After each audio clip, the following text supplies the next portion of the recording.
ಬೆಂಗಳೂರು ಗ್ರಾಮಾಂತರದಲ್ಲಿ ಕೊಳವೆ ಬಾವಿಯನ್ನ ಕೊರೆಸುವಂತಹ ಜನರೇ ಎಚ್ಚರ ಎಚ್ಚರ. ಕೈಗಾರಿಕೆ, ವಾಣಿಜ್ಯ, ಗಣಿಗಾರಿಕೆ, ಮನೋರಂಜನೆ ಉದ್ದೇಶಕ್ಕಾಗಿ ಬೋರ್ವೆಲ್ ಕೊರೆಸಲು ಮುಂದಾಗ್ತಾ ಇದ್ರೆ ನೀವು ಕಡ್ಡಾಯವಾಗಿ ಅಂತರ್ಜಲ ಪ್ರಾಧಿಕಾರದಿಂದ ನಿರಕ್ಷೇಪಣಾ ಪತ್ರವನ್ನ ಪಡೆಯುವುದು ಕಡ್ಡಾಯ.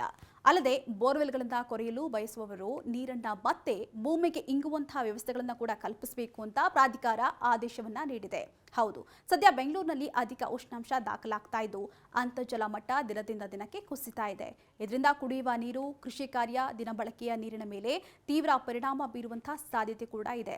ಈಗಾಗಲೇ ಸಾಕಷ್ಟು ಕೊಳವೆ ಬಾವಿ, ಕೆರೆ ಹಾಗೂ ಜಲಾಶಯಗಳು ಬತ್ತಿ ಹೋಗಿದ್ದು ಉಳಿದ ನೀರಿನ ಸಂರಕ್ಷಣೆ ಆಗಬೇಕಾಗಿದೆ.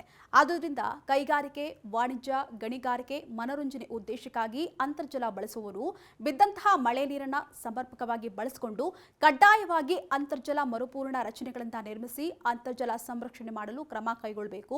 ಮತ್ತೆ ಮಳೆ ಆರಂಭವಾಗುವವರೆಗೂ ಕೂಡ ನೀರನ್ನ ಮಿತವಾಗಿ ಬಳಸಬೇಕು ಅಂತ ಕರ್ನಾಟಕ ಅಂತರ್ಜಲ ಪ್ರಾಧಿಕಾರ ತಿಳಿಸಿದೆ.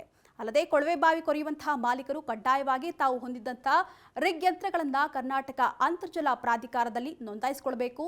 ಕೊರೆದಂತಹ ಕೊಳವೆ ಬಾವಿ ವಿಫಲವಾದರೆ ಸಂಬಂಧಪಟ್ಟಂತಹ ಜಮೀನು ಮಾಲೀಕರು ಕೊಳವೆ ಬಾವಿಯನ್ನ ಸುರಕ್ಷಿತವಾಗಿ ಮುಚ್ಚಲು ಕ್ರಮ ಕೈಗೊಳ್ಳಬೇಕು. ಇದರಿಂದ ತೆರೆದ ವಿಫಲ ಕೊಳವೆ ಬಾವಿಗಳಿಗೆ ಚಿಕ್ಕ ಮಕ್ಕಳು ಬೀಳುವಂತಹ ಸಂಭವ ಅಥವಾ ಇನ್ನಿತರ ಅವಘಡಗಳು ತಪ್ಪಿಸಬಹುದು. ಇನ್ನು ಕೊಳವೆ ಬಾವಿ ಕೊರೆಯುವಂತಹ ಮುನ್ನ ಸಂಬಂಧಪಟ್ಟಂತಹ ಜಮೀನು ಮಾಲೀಕರು ಕಡ್ಡಾಯವಾಗಿ ಸ್ಥಳೀಯ ಗ್ರಾಮ ಪಂಚಾಯತ್ ಹಾಗೆ ಪಟ್ಟಣ ಪಂಚಾಯತ್ ಹಾಗೆ ನಗರಸಭೆ, ಪುರಸಭೆಗೆ ತಿಳಿಸಿ ನಿರಕ್ಷೇಪಣಾ ಪತ್ರವನ್ನ ಪಡೆದು ನಂತರ ಜಿಲ್ಲಾ ಅಂತರ್ಜಲ ಕಚೇರಿಗೆ ಅರ್ಜಿಯನ್ನ ಸಲ್ಲಿಸಿ ಕೊಳವೆ ಬಾವಿಯನ್ನ ಕೊರೆಯಲು ನಿಯಮಾನುಸಾರವಾಗಿ ಅನುಮತಿಯನ್ನ ಪಡೆಯಬೇಕು ಅಂತ ತಿಳಿಸಲಾಗಿದೆ.